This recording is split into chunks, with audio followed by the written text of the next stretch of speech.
Hi, I'm Chiara Nicoletti from Fretful Radio, which is an international outlet, but basically Italy and England. First of all, how was, creatively speaking, not having to be, super faithful to comic books in an origin story that was less known to even the biggest Marvel fans? I mean, what kind of possibilities did it offer you? We had a lot of creative freedom to give this character and this world an update, and we we knew from the very beginning that we needed to update it. We needed to create a movie that would not be contributing to old stereotypes of Asian characters, and we wanted to surprise people with these characters and how much anybody would be able to relate to them. And that was something that Marvel was very much behind from the very beginning. And how important was for you to work on that, on avoiding stereotypes and show, multidimensional Asian American characters? So how did you discuss, the pitfalls with Kevin Feige and the script writers? I mean, we're starting from a potential stereotype, which is a kung fu movie, and so the you know the truth is, as an Asian American, I understand what that stereotype is because I have had people come up to me, strangers, and call me Bruce Lee and do this to my face, and I know how important it would be to help break that stereotype. I also happen to love kung fu movies and I love martial arts movies, so there's I have both sides of that conflict within me. What so as we also wanted to just make a great martial arts film, but we wanted to do it with a character that regardless of what your ethnic background is, that you would be able to relate to that character. He wouldn't feel so foreign to you that you would think that he's just a mystic other type of person that you can't really relate to. So that was how we chose to tackle breaking stereotypes in this movie, was through character, through personality, through the human experience and what they are going through, and making them relatable to anybody. And I have to say that it is relatable in terms that it talks also about, family, for example. And there's a saying in Italy stating that sometimes you have to kill, figuratively speaking, your own father in order to find your own path in life. So how difficult do you think it is to find a balance between what we come from and what we want to become? Well, that's quite a saying. Wow, that's intense. Yeah, it's the metaphor, obviously. um, that I think that is I mean, family is a shared experience no matter what culture you come from, and I think most cultures, if you dig deep enough, even the culture, American culture, if you dig deep enough, there is a deep respect for those who came before us, and there is. I think we all go through this difficult time in life when we are trying to find our own path as young people growing up. And sometimes we really push our parents away, and then there's a moment when we learn the balance between what our parents and our grandparents have given us, and choosing the new path that we are creating on our own. And this movie is about finding that balance and finding the respect that I do think those who came before us deserve, but also finding the path that Shang-Chi is choosing to go on his own. Thank you so much, Destin. It was a pleasure talking to you. Same here. Thank you. So, Fala, first of all, how would you describe Zhang Li? How did you perceive her when you first approached her? Who is she for you, and what did she become along this journey with the film? She was to me foremost a really mystical, amazing warrior, a fighter. Um, in the very beginning of the scene, you actually don't see her. She had this, a veil and a hat on. So there's that whole mystery surrounding her, where she came from. She kind of came, from a bamboo forest, but you don't really know her story till later on. You learn more about her. So there's always that sense of mystery surrounding her. And also, it was a mystery to me because Marvel never shared their script with me before I signed up for the project. Even I signed up for the project and started training, I still didn't get a full script. So I was always like, oh, this is a real mystery. I need to find out more about her. But after, speaking to Destin, who wrote and directed film, as he told me more about her and what he imagined, but also he invited me to kind of have my own input. So I was like, okay, give me a second. I need to go back and do more of my research on my own and really understand Shang-Chi's kind of origin and Wenwu's, the character's origin as well. But yeah, I feel like I was learning more and more about her as I was filming with the rest of the cast, especially with the kids and her husband Wenwu, how they fell in love and who she, why she was attracted to Wenwu and who they are when they're together. That really informed me a lot in the process of creating this character. Uh, I think this film was the perfect chance to finally represent, Asian American characters in a multi-dimensional way, avoiding stereotypes. All this. How was for you, since you were also representing in the film someone who was also very close and linked to traditions as well? Yes, I feel very much the responsibility, especially my character speaks Chinese in the beginning of the film, to make sure that it's perfectly authentic and it's interesting, not only to the world audience, but also specifically for my own people, the Chinese audience.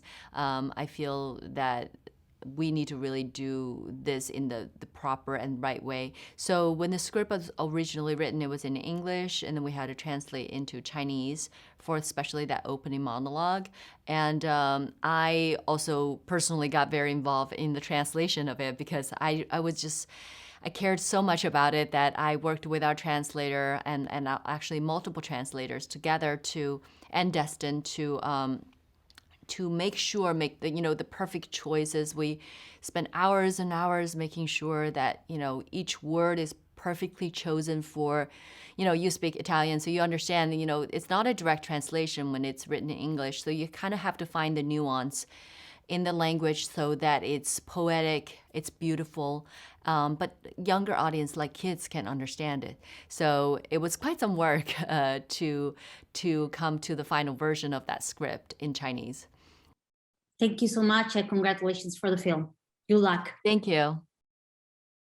I have to say that not even the smallest Marvel character has ever been written superficially. They all have insights, flaws, powers, aspects we look them up for and things we feel them closer for. So did you think about this huge responsibilities and aspects when you embarked on this journey? What does it mean to become a superhero?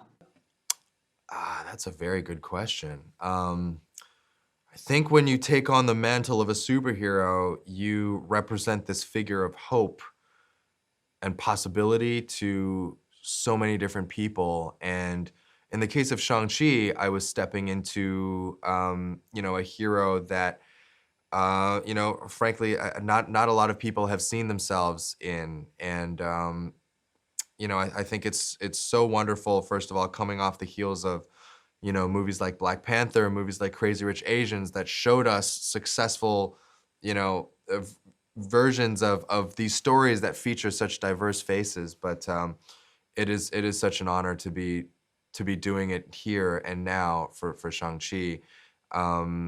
Obviously, I just feel so honored that kids growing up will have action figures and movie posters and all of that and Halloween costumes with this hero, and will have the option to dress up as him, and for so many kids that's not something that they ever had before.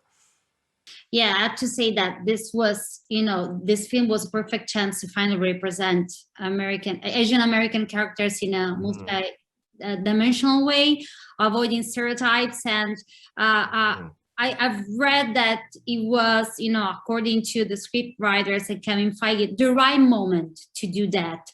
So did you feel a responsibility in this, and how did you work on that with the director and the script writers? I mean, I think we had the good pleasure of having a director and a screenwriter that were Asian American as well.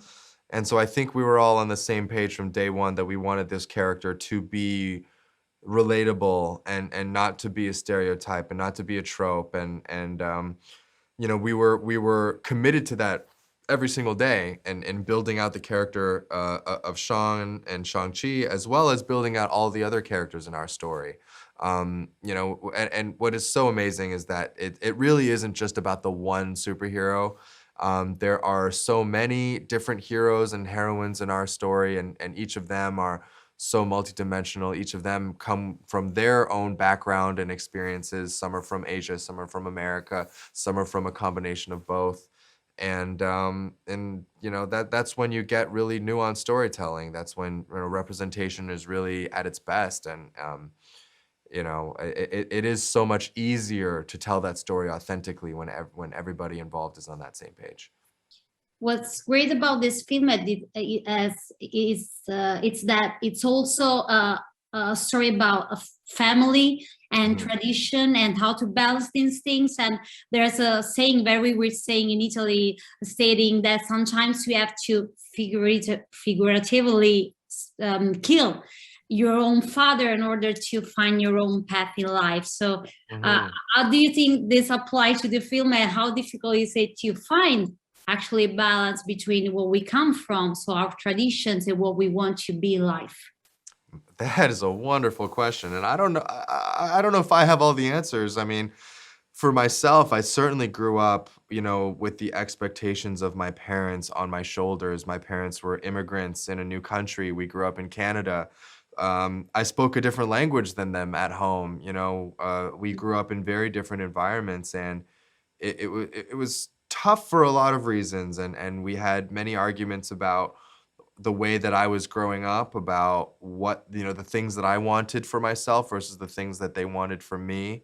And, it's so funny that you say that figure of speech, that you have to kind of kill your parents' expectations of you before you fully start to venture on your own path. I think for me, that happened in a very real way when I went through my entire life trying to do the right thing, to be on the path that they set out for me. I went to business school. I was an accountant, and then all of a sudden I was laid off, and it was that moment that I realized I was so bad at walking this path. I had to walk down my own. I had to do something for me. And it wasn't until that shift that I finally became my own person and became engaged and became hardworking, and all of the things in my life suddenly made sense and focused. And I'm very thankful that, even though my parents at the time were very shocked and were very angry and didn't understand and were confused, that now they accept the journey that I went on, and they understand, and they're very, very happy for me. And now you're a superhero. So thank you. Still can't believe it. It's crazy. Thank you so much, Simu, and good luck with the film and everything. Thank you so much. It's wonderful to meet you. I have to say that the first thing that hit me about the film is that it is a superhero movie, but at the same time, it talks about family, tradition, and especially the family you choose for yourself. And I felt that your character is the perfect representation of that, because she's the family Shang-Chi chose. So did you feel it this way? I did, yeah, and that's why I think their relationship is very special. I think a lot of people are like, what's up with it being platonic and like like I feel like that, but I really don't see anything wrong with that. I think that it makes perfect sense, and I really do admire kind of her loyalty and their bond, like that is kind of unspoken, right? A trust and an understanding that's unspoken. It's is cool to show. Yeah. I have to say that in Marvel movies, the comedic and ironic elements are as important as the superhero teams. And in this case, your character Kathy is key to that. She is like she brings the right energy and comedic timing. So how did you work on that? I mean, I have to say it was easy because luckily there were some great writers that I think made me laugh all the time with Katie lines. I think that when I saw how they wanted Katie to kind of be, I did understand that this as you said, this is that kind of that humor that we see and we really love about these movies. So it was just really fun to just kind of take part in that. It was one of the funnest and easiest characters to play for me. As I discussed with Fala before, I think this film was a perfect chance to finally represent Asian American characters in a multidimensional way, avoiding stereotypes. Did you feel like a sort of a bigger responsibility in this sense also? I think the sense of responsibility always exists in any context that you're doing this. We're not really that represented in Hollywood. So the representation that we do get, we want to make sure that we're doing it kind of the right way, which is at the same time an impossible task, right? But it's just important to tell these stories, I think, from really the bottom of your heart. And I think everyone from Destin to Simu to everyone involved really did that. So at the end of the day, that's all we can do, and we just really hope that it affects people. Yeah. I have to say that there's a saying in Italy stating that sometimes you have to kill, figuratively speaking, your own fathers in order to find your own path in life. How do you think this applied to the film, and how difficult it is also when we were talking about stereotypes and traditions to balance between what we come from and what we want to become? Well, first of all, that's a crazy saying. Is that really an Italian saying? It's crazy. Yeah, I mean, I think this movie definitely explores that kind of like negotiating your past with your present and your future, right? And I think we're always on this kind of explorative journey to find ourselves. And at the end of the day, we do have to kind of carve that out for ourselves, right? But despite maybe our families or tradition or our past. So yeah, I see where you're going there with that, but yeah, it's interesting. Yeah, I think and those are universal themes that I think anyone can kind of relate to and see, at least. Yeah.